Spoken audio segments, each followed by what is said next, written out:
اس سے پچھلا جو عنوان تھا در اسرار شریعت، اس کو اگر ہم وہ دیکھیں تو اس کو ایک علامہ کے اسی شعر میں سمرائز کیا جا سکتا ہے کہ کس نہ گردد در جہان محتاج کس، نقطہ یہ شرع مبین این است و بس، کہ کوئی شخص جو ہے وہ کسی دوسرے کا محتاج نہ رہے. تو یہ جو شرع کی حقیقت ہے، اس کا جو اہم ترین نقطہ ہے وہ یہی ہے.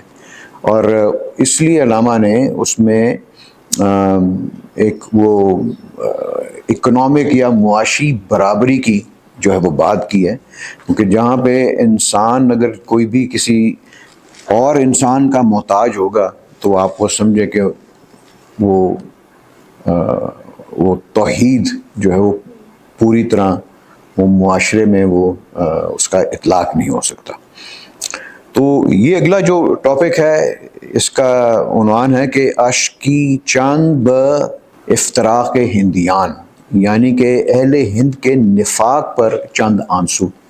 تو علامہ نے یہ جو ہے وہ اس میں ہندوستان کے جو مسلمان ہیں یا اہل ہند ہی آپ کہہ لیں اس وقت کہ جو ایک افسوس کا اظہار کیا ہے، کیونکہ آپ یہ دیکھیں گے 1936 میں شاید یہ اشعار لکھے گئے یا یہ پسچے باید کر جو ہے یہ پرنٹ ہوئی. تو یہ زمانہ تو چاہے ہندو تھے یا مسلمان تھے تو غلامی کا زمانہ تھا یہ. اینڈ اسی کے اوپر علامہ نے اپنا یہ تاثرات جو ہیں بیان کیے ہیں. سو اس کو اس پرسپیکٹو سے دیکھیں، اور اس میں پھر وہ دو چیزیں آپ کو بتاتے ہیں کہ مطلب اگر وہ شریعت کا نفاذ بھی آپ نے کرنا ہے تو پہلے تو آپ کو غلامی سے نجات حاصل کرنی ہوگی، اس کے بغیر تو وہ ہو نہیں سکتا. اور وہ غلامی سے نجات حاصل کرنے کے لیے جو ہیں وہ دو طریقے انہوں نے بتائے ہیں. وہ اس کی آپ سمجھیں کہ اس عنوان کی جست جو ہے اس کی روح وہی ہے. سو یہ اشعار اس وقت لکھے گئے جب تمام ہندوستان غلامی کی زد میں تھا، انگریز حکومت کا دور تھا، ہندوؤں اور مسلمانوں میں نفاق کی صورتحال تھی. یہ انگریز نے آ کے اس چیز کو بہت زیادہ ایکسپلائٹ کیا. انہوں نے ہندوؤں اور مسلمانوں کے اندر انہوں نے وہ ڈیوائڈ اینڈ رول کی پالیسی انہوں نے اپنے جو ہے اس کو استعمال کیا اسے.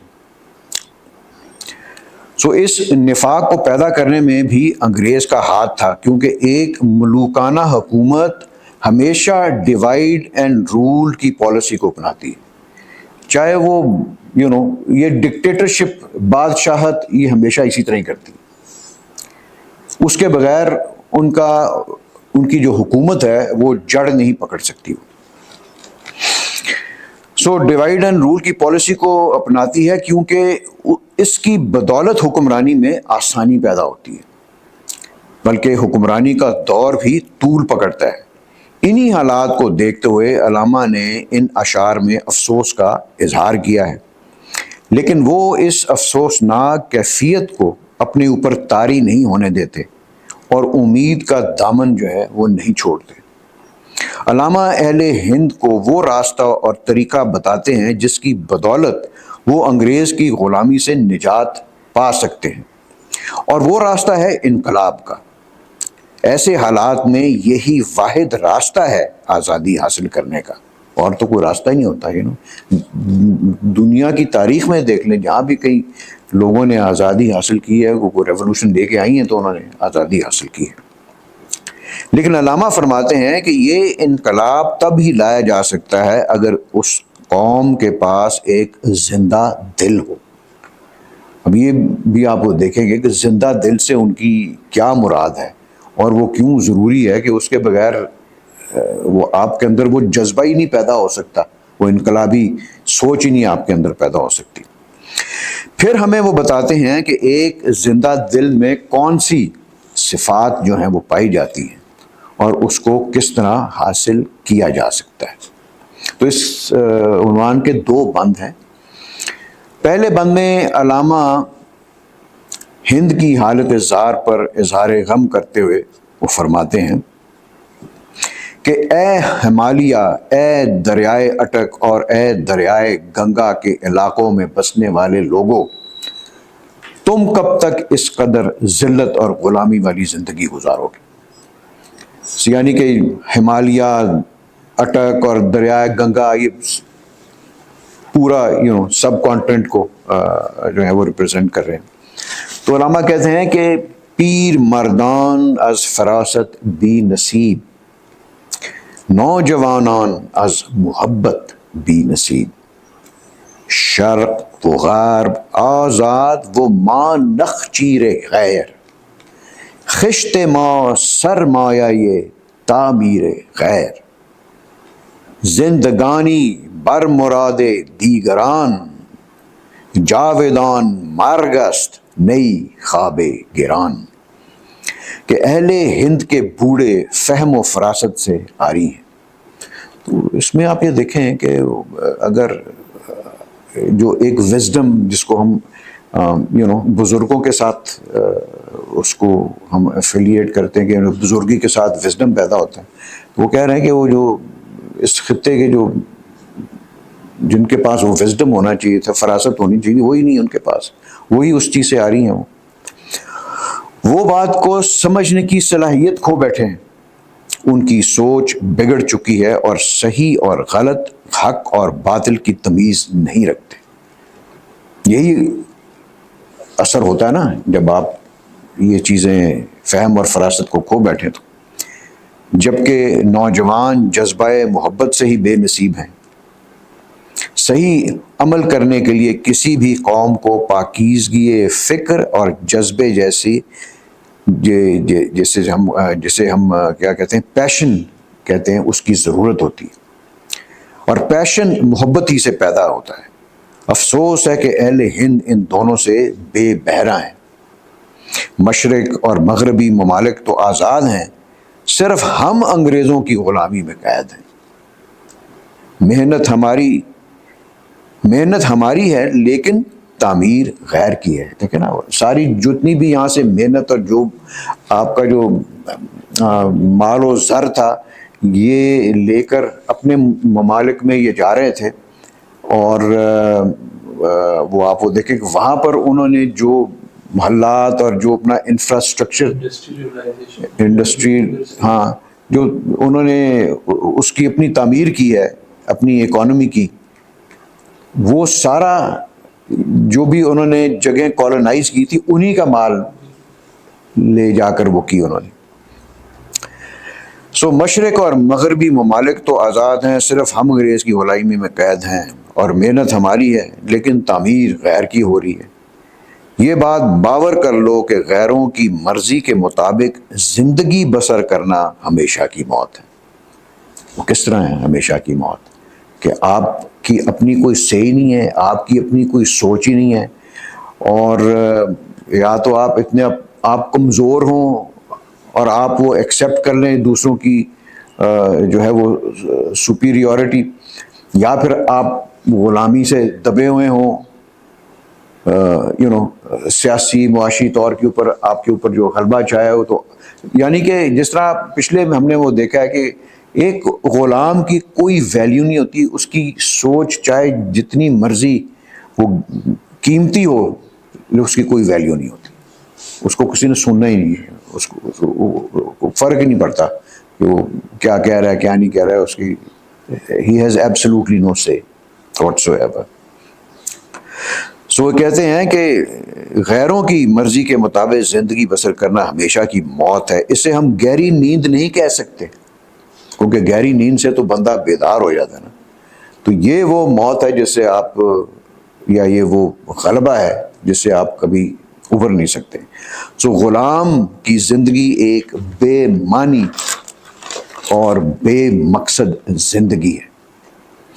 اس کی آرزوئیں اور صلاحیتیں اس کے اندر ہی کچل دی جاتی ہیں۔ جب وہ اس کی اہمیت ہی نہیں ہے کسی چیز کی، تو پھر اس کا مطلب ہے کہ اس نے وہی کرنا ہے جو اس کو کہا جانا ہے۔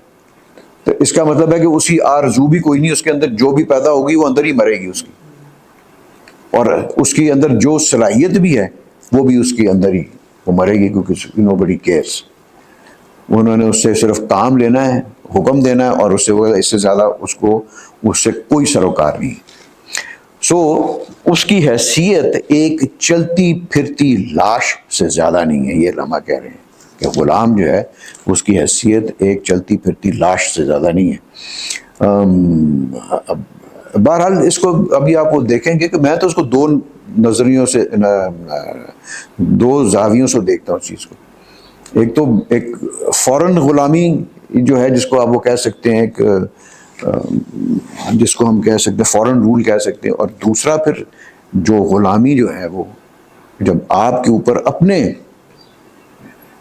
حکمران جو ہیں آپ کو غلام بناتے ہیں تو اس کے جو ہے وہ طریقہ کار دونوں میں سے نکلنے کا یہی ہے.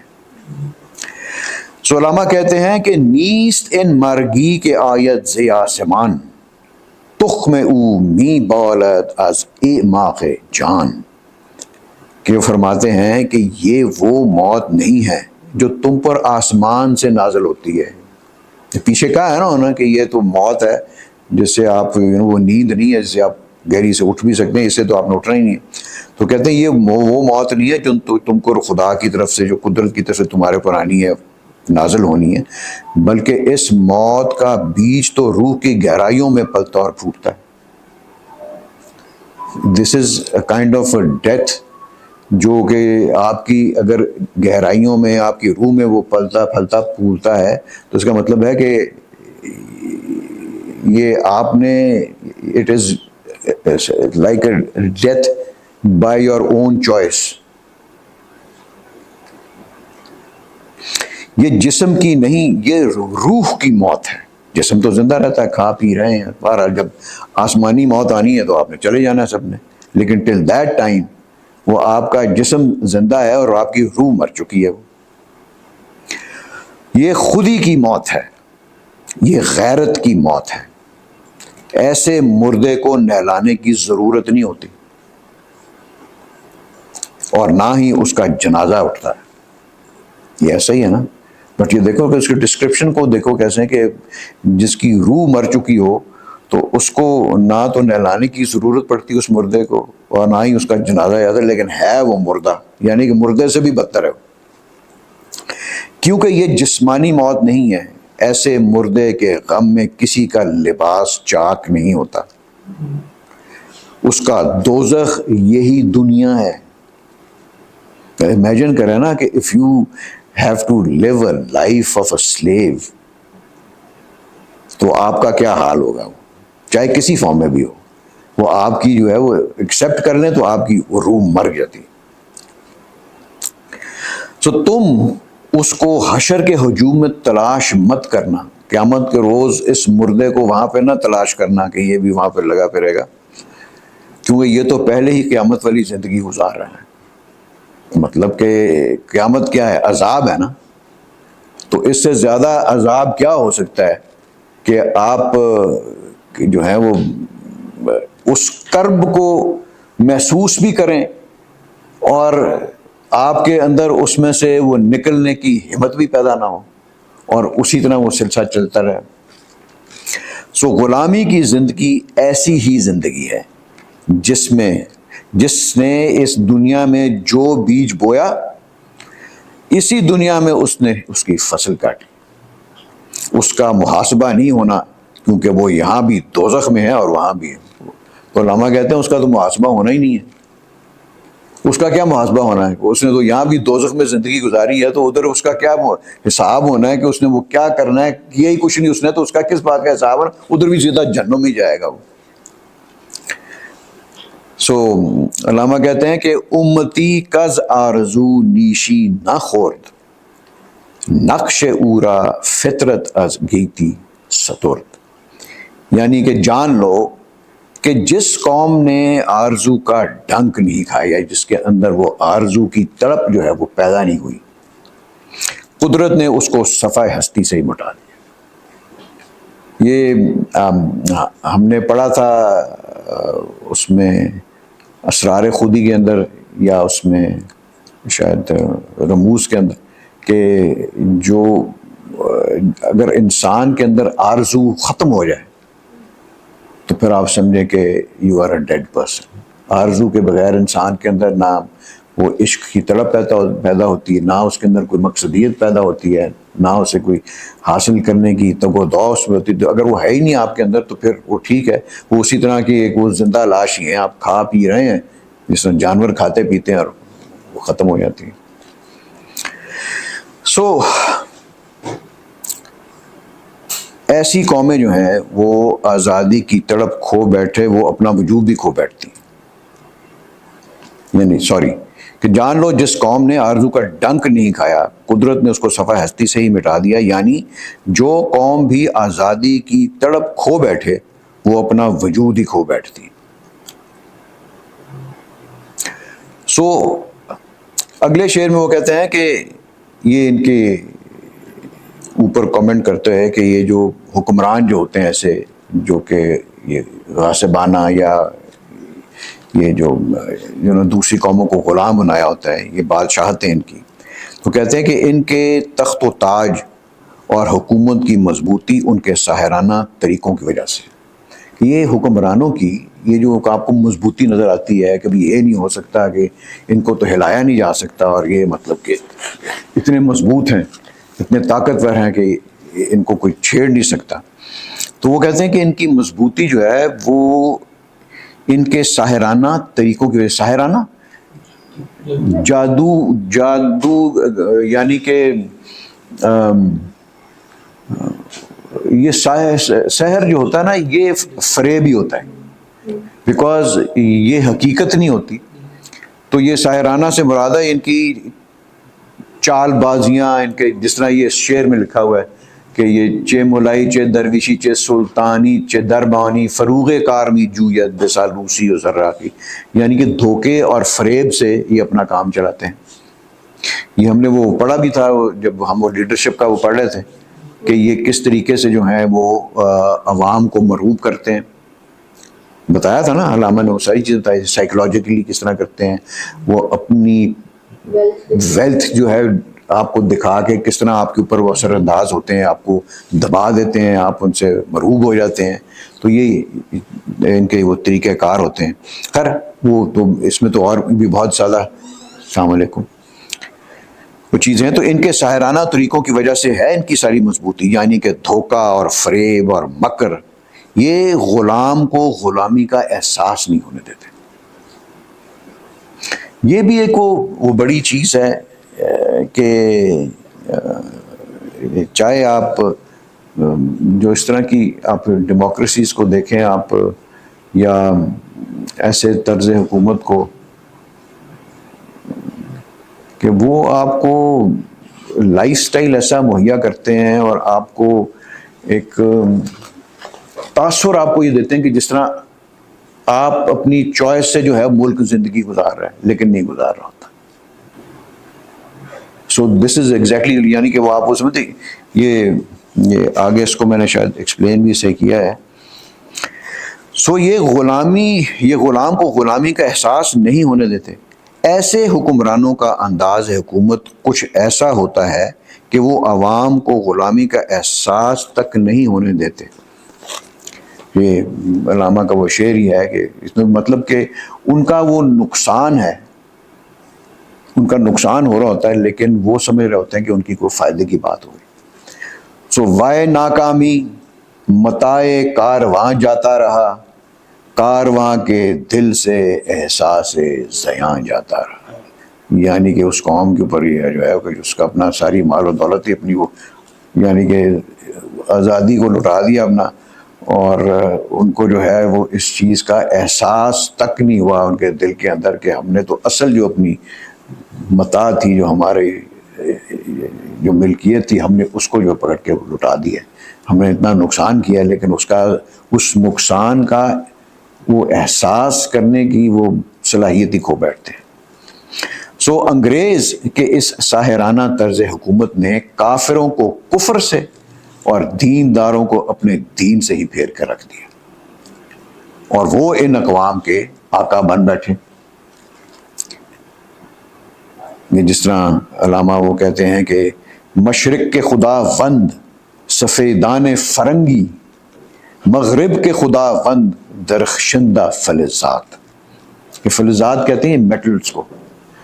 تو یعنی کہ جو مشرق کے جو ہے نا انہوں نے انگریز کو اپنا خدا سمجھ لیا، اور جو مغرب کے جو ان کے جو خدا انہوں نے اپنا وہ بنایا وہ یہ میٹلز، اور یعنی کہ دس انڈسٹریلائزیشن اور میٹیریل اشیاء کو انہوں نے اپنا وہ خدا بنا لیا. سائنس ٹیکنالوجی کی بلبوتے کے اوپر وہ آگے بڑھے.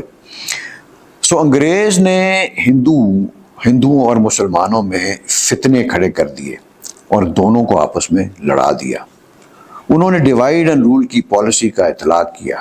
دونوں اقوام کمزور پڑ گئیں اور انگریز کی حکمرانی کو استحکام اور اس کو فروغ حاصل ہوا.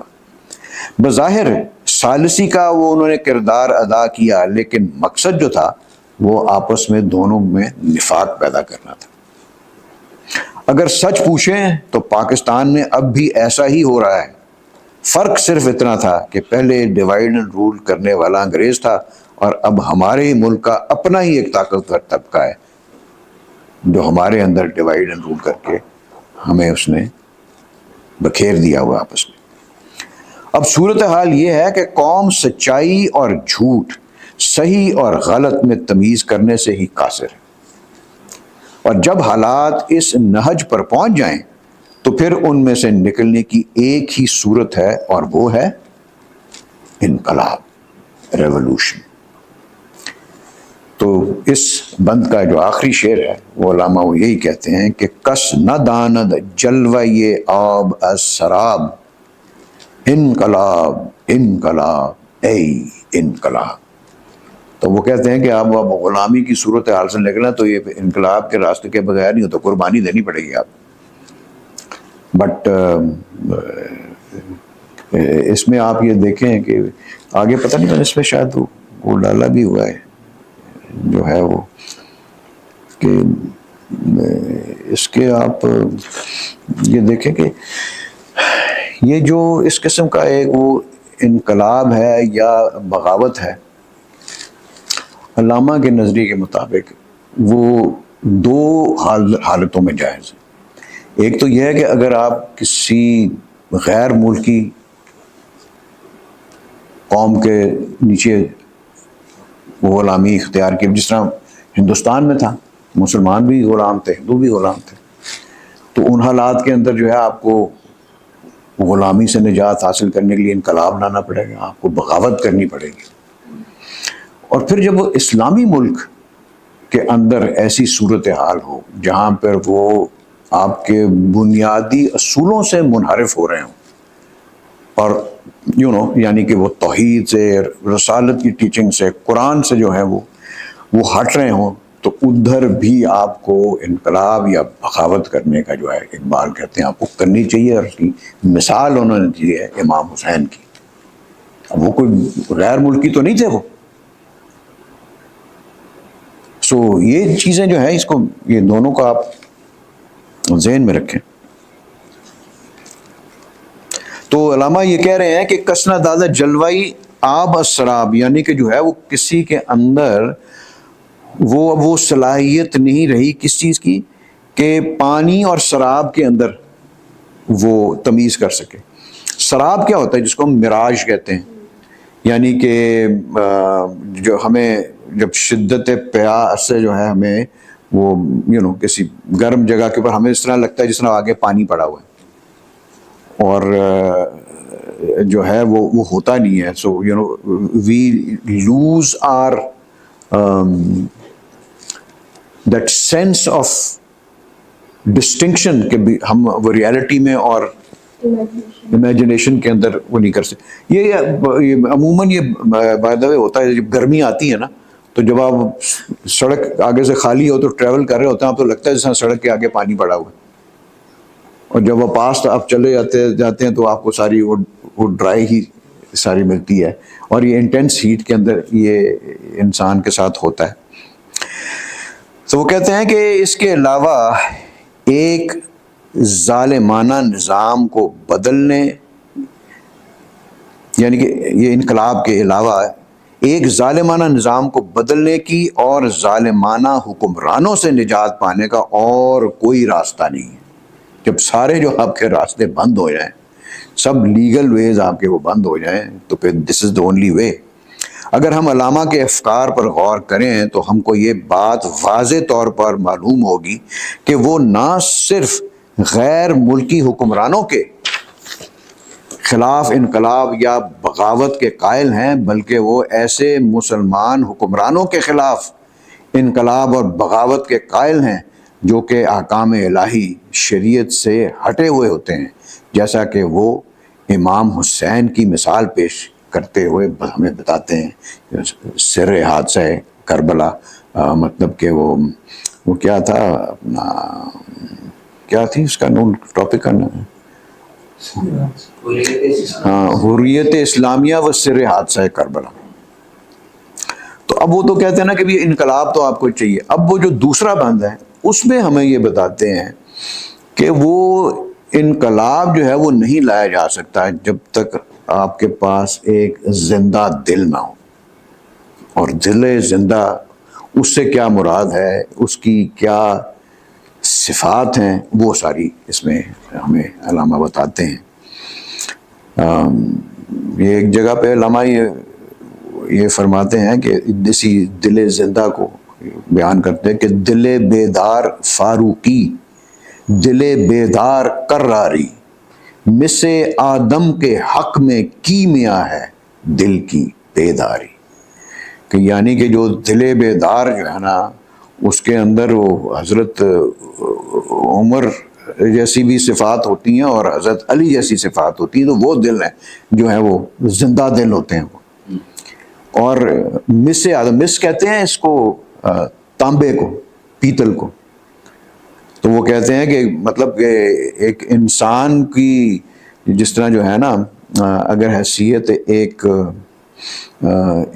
اس کی ویلیو جو ہے وہ اگر پیتل یا اس کے برابر ہے، تو وہ زندہ دل اس کو، اس کی قیمت جو ہے بڑھا کر وہ سونے جیسی کر دیتا ہے۔ مطلب وہ آپ کو it transform base metal into gold, یہ ایلیکزر یا کیمیا جس کو کہتے ہیں۔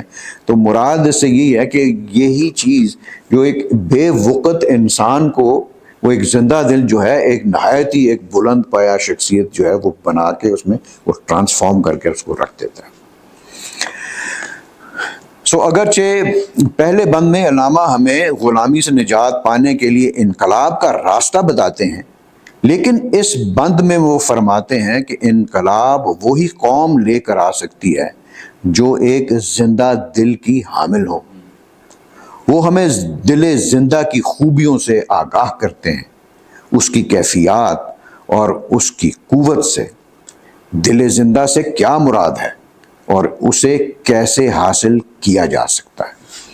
وہ فرماتے ہیں کہ ای ترا ہر لحظہ فکر آب و گل، از حضور حق طلب یک زند دل۔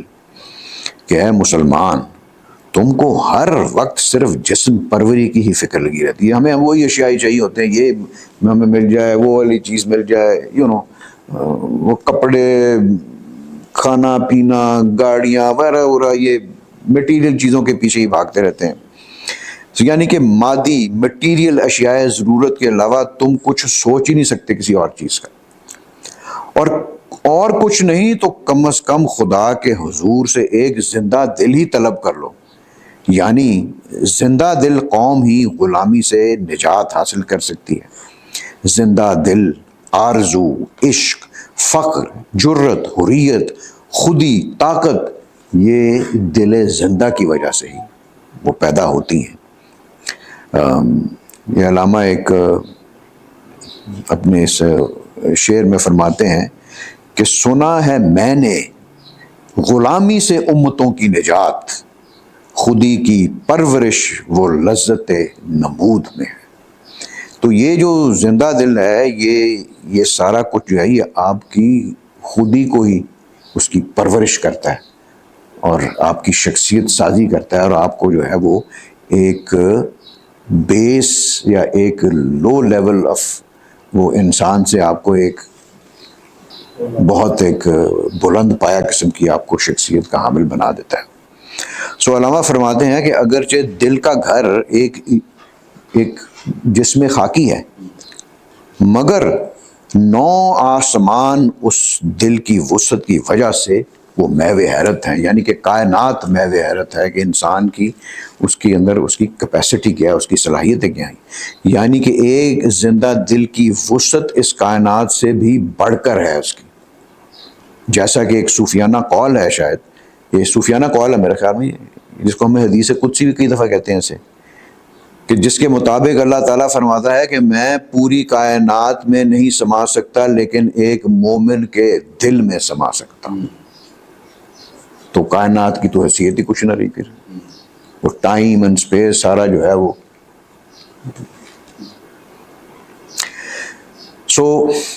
میں تم کو یہ اس لیے کہہ رہا ہوں، یہ علامہ کہتے ہیں کہ میں تم کو یہ اس لیے کہہ رہا ہوں کہ کہیں تم یہ نہ سمجھ بیٹھو کہ دل محض ایک گوشت کا ٹکڑا ہے۔ یہ اس کی کہہ رہے ہیں، میں تم کو اس کی یہ صلاحیت اس لیے بتا رہا ہوں کہ تم دل کو صرف ایک گوشت کا لوتھڑا نہ سمجھ بیٹھو اسے۔ یہ وہ ہے جس میں عشق پرورش پاتا ہے۔ جب اس میں پاکیزگی اور آرزو پیدا ہو جائے، اور عشق ہی جو ہے مطلب جو ہے کہ یہ وہ ہے جس میں عشق اور یہ وہ ہے جس میں عشق پرورش پاتا ہے، جب اس میں پاکیزگی اور آرزو پیدا ہو جاتی ہے تب عشق زور پکڑتا ہے۔ اور عشق ہی وہ میڈیم ہے، وہ ذریعہ ہے جس کی بدولت خدا انسان کے دل میں سما سکتا ہے۔ یعنی کہ علامہ کا اگر وہ شعر بھی آپ وہ دیکھیں، اس میں کہتے ہیں کہ عشق دم جبرائیل، عشق دل مصطفیٰ، عشق خدا کا رسول، عشق خدا کا کلام۔ یعنی کہ جو بھی اللہ تعالیٰ کو پیغام حضرت جبرائیل کو جو بھیجتا ہے پیغمبر رسول اللہ علیہ وسلم کے لیے، تو وہ ایک جو خدا کی طرف سے جو چیز آنی ہے وہ انفینٹی کی حامل ہے۔ تو اس کو جو میڈیم ہے جس ذریعے سے حضرت جبرائیل اس کو اپنے اندر اس کو جذب کرتے ہیں، وہ عشق کے بغیر ممکن نہیں ہے۔ عشق ہی خدا نے ہی وہ میڈیم بنایا ہے جس کے ذریعے آپ انفینٹی کو اپنے اندر سما سکتے ہیں۔ یہی جو ہے وہ علامہ کہہ رہے ہیں کہ یہ عشق کے اوپر ہی یہ بات کر رہے ہیں۔ وہ کہہ رہے ہیں نا کہ جس کی بدولت خدا ہی دل میں سما سکتا ہے، کیونکہ ان جہان اورا حریم کوئے دوست، از قبائے لالے گیرد بوئے دوست، کہ یہ دنیا اس کے لیے محبوب یعنی خدا کی گلی کی 4 دیواری ہے عاشق کے لیے۔ کیوں؟ کہ عاشق اپنے محبوب کو لالے کی خوشبو سے بھی پا لیتا ہے، یعنی اس کو مظاہر فطرت میں خدا جلوہ گر ہوتا ہوا اس کی قوت، اس کی جو ہے وہ اس کی وہ کریٹیوٹی کا، اس کو وجہ سے اس کو احساس ہوتا ہے کہ اس کو بنانے والا خدا ہے تو خدا ہے۔ جیسا کہ شیخ سعدی نے اپنے ایک شعر میں فرمایا ہے کہ برگ درختان سبز پیش خدا وند ہوش، ہر ورکی دفتریست معرفت کردگار، کہ یہ جو سبز آپ کو رنگ کے درخت آپ کو نظر آتے ہیں، تو پیش خدا وند ہوش،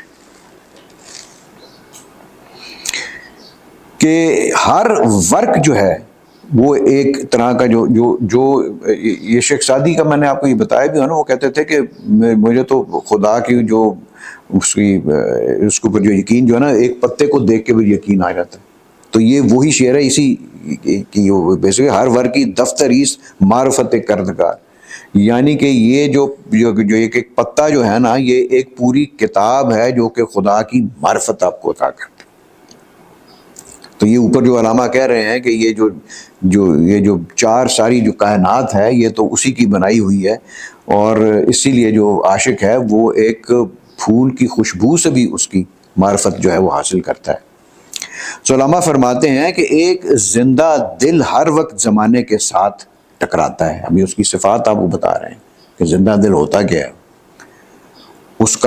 اس کے راستے میں زمانہ جو بھی مشکلات حائل کرتا ہے وہ ان کو پتھروں کی طرح ریزہ ریزہ کر دیتا.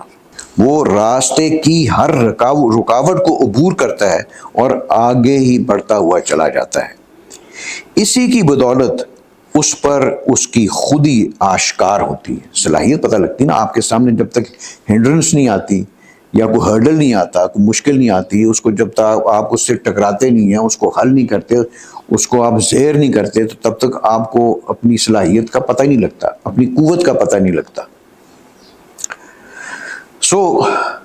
اس کی صلاحیت جو ہے وہ اسی سے آشکار ہوتی ہے.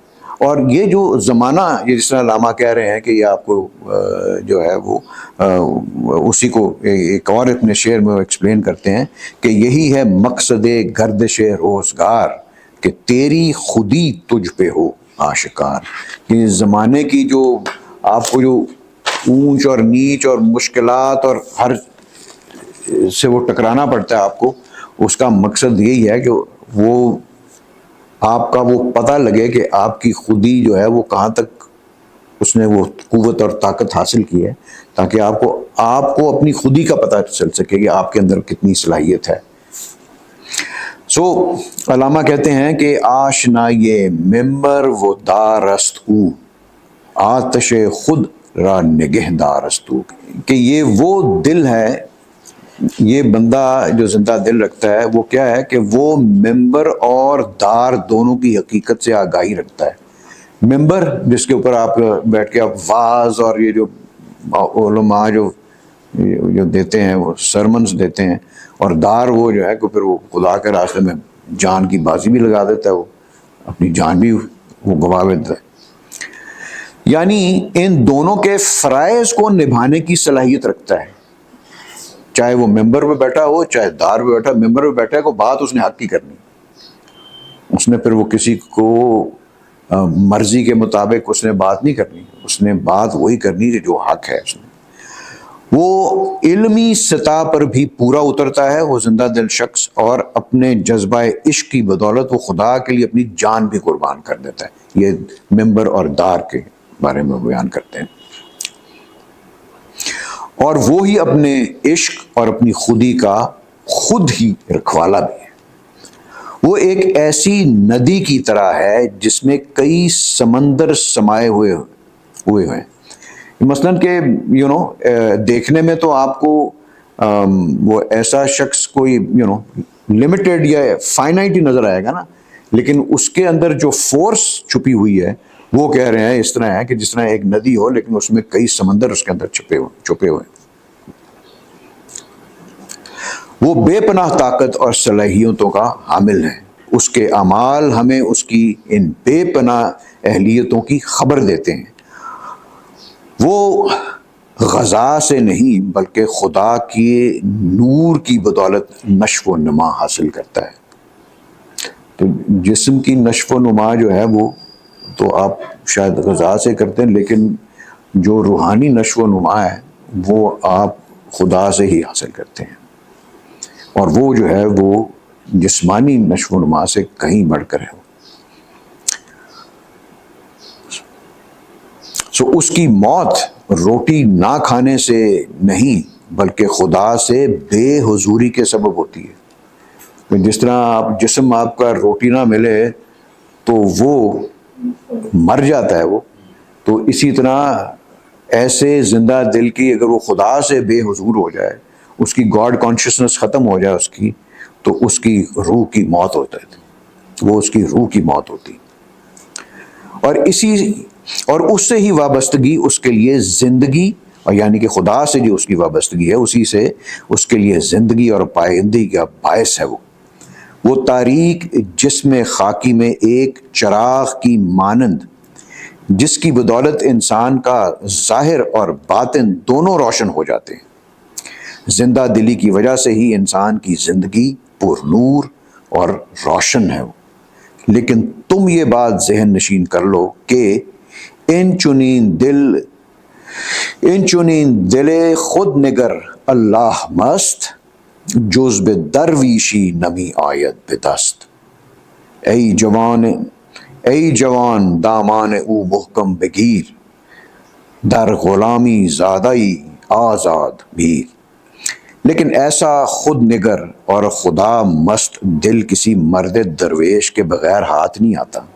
وہ پھر وہی جو علامہ رومی علی اور جو وہ بات بیان کرتے ہیں کہ آپ کو ایسا کوئی زندہ دل شخص چاہیے جو آپ کے اندر اگر وہ سپاک ہے تو اس کو شعلے میں اس کو وہ تبدیل کر دے اسے، کیونکہ وہ خود نگر اور خدا مست ہے، اس کی صحبت تم کو بھی اس مقام پر پہنچا دے. کیونکہ ان لوگوں کی جو علماء اور یہ جو بار بار بات کرتے ہیں کو ایسے شخصیتوں کے بارے میں، تو وہ مین چیز یہی ہوتی ہے کہ ان کو خدا کی معرفت حاصل ہوتی ہے، ان کو خدا کا راستہ پتہ ہوتا ہے. سو بنسبت اس شخص کے کہ جو کہ گیس ورک کر رہا ہے، جس کو آپ کو صحیح راستے کا پتہ ہوگا وہ آپ کو سیدھا وہاں پر پہنچا دے گا. اور یہ علامہ کا وہ شعر بھی ہے نا رسول اللہ کے بارے میں، جو ہے کہ وہ دانہ سبل ختم الرسل مولا کل، جس نے غبار راہ کو بخشا فروغ وادی سینہ. نگاہ عشق و مستی میں وہی اول وہی آخر، وہی قرآن وہی فرقان وہی یاسین وہی طٰہٰ. تو یہ جو چیز ہے نا کہ وہ دانہ سبل، کہ وہ جانتے ہیں اس راستے کو. دانہ جاننے والا، سبل راستہ اس کو کہتے ہیں، کہ صحیح راستے کو رسول اکرم کی ذات ہی جانتی ہے. تو بس ان کے پیچھے جو گیا تو وہی اس نے کیا، جو ان کے راستے سے ذرا بال کے برابر بھی ہٹا تو اس کا وہ راستہ ادھر ہی نکلے گا، وہی اور ہی ہوگا، پھر وہ ان کا راستہ نہیں ہوگا. تو وہ جو زندہ دل شخص ہے وہ تمہارے دل کو زندہ کر دیتا ہے، وہ تمہارے اندر ایک اندرونی انقلاب لے آئے گا، جس کی بدولت تم کو ایک بیرونی انقلاب لانے کا یا ظالمانہ نظام حکومت کو بدل ڈالنے کی صلاحیت اور قوت جو ہے وہ تمہارے اندر پیدا ہو گئی، ورنہ انقلاب لانا ناممکن ہوگا. سو اے مسلمان، ایسے مرد حق کا دامن مضبوطی سے تھام لو. اگرچہ تم ایک غلام پیدا ہوئے ہو، لیکن کم از کم جو تم مرو گے تو آزادی کے اندر ہی. تو یہ لکھتے علامہ کہ یہ جو انہوں نے ساری جو بحث کی ہے کہ ایک غذا کی اور روح پروری کی اور جسم پروری کی، تو یہ بھی علامہ کا شعر میرے ذہن میں آیا کہ یہ بھی زندہ دل کے ساتھ ہی کنیکٹڈ ہے کہ دل کی آزادی شہنشاہی. اگر دل آزاد ہے تو آپ خود ہی بادشاہ ہیں، آپ اپنے حکمران ہیں. اور جب قوموں کے آپ اپلائی کریں تو ایسی قومیں جو زندہ دل قومیں ہیں وہی اپنے اوپر حکمرانی کرتی ہیں، ان کے اوپر پھر وہ مسلط نہیں کیے جاتے. سو دل کی آزادی شہنشاہی، شکم سامان موت. پیٹ کو اگر آپ نے اپنا بادشاہ بنا لیا یا اسی کو مطلب پروری آپ نے اس کی شروع کر دی اس کی، تو وہ سمجھو کہ پھر تمہارے لیے وہ موت کا سامان ہے. فیصلہ تیرے ہاتھوں میں ہے دل یا شکم. اب فیصلہ تم نے کرنا ہے کہ تم نے دل حاصل کرنا ہے یا پیٹ حاصل کرنا ہے. جیسے کہ یہ سارے اس کی جو جسٹ تھی اس کی اس عنوان کی وہ یہی تھی اس کی.